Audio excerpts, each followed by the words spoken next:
Alright, let's talk a bit about Operation Sovereign Borders. Now, this is a subject that pisses me off some, I tell you. Let me first off say that I believe in sovereign borders. That is, borders spelled B-O-A-R-D-E-R-S. Now, a border is someone who comes to your house and stays for a while. There's nothing wrong with an individual coming to your house and staying when the need is there. Now, the only sovereignty, in reality, the only sovereignty that exists between this red earth and this red sun is the sovereignty of individuals.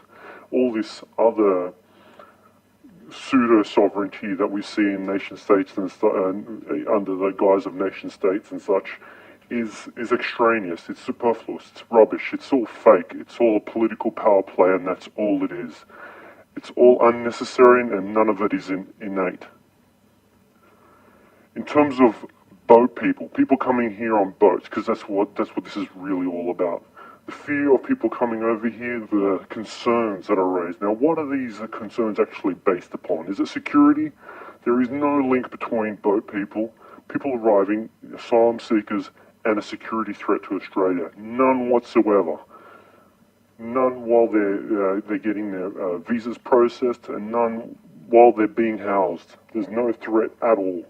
Is it the economy? Is there a fear that it's going to cost us a lot to house these people? Well, actually, no, that's bullshit too, because it costs actually more to try to protect our borders and get into deals, or shady deals with our close Southeast Asian neighbours. Is it a humanitarian concern? Are we scared that we might encourage people to risk their lives over the seas? Well, put yourself in their shoes. The choice that they're making by bringing their family and kids on these fucking boats is either near certain death or less than near certain death. Now, what would you bloody choose? Alright? If they're fleeing places that are almost certainly going to kill them for a trip that is less than certainly going to kill them, you don't really have a choice there. It's humanitarian to accept these intakes and perhaps even assist with them. Something's gone wrong here. This fear that the media spins is just out of control, and it's entirely based on rubbish, false and fallacious arguments. Something changed in our recent history. Remember in the late 90s, we were taking in refugees. We were actually welcoming them with open arms. It wasn't a controversial time, but we did welcome Bosnian refugees at the end of the Yugoslavian crisis. Do you remember that? Yeah, that was the time when businesses were claiming to show how humanitarian they are by their donations.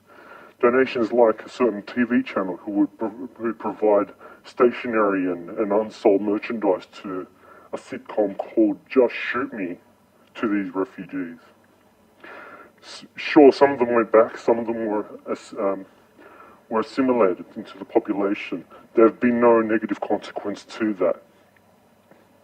But then the Tampa affair took place. We got refugees from Afghanistan trying to come in, and all of a sudden the shit hits the fan and we're all panicking. Oh my god, they're not white enough for us. So ever since then we've got this fear campaign which is purely based on race. The White Australia policy may not be written anywhere, it may not be explicitly followed, but it's sure as shit still in our culture.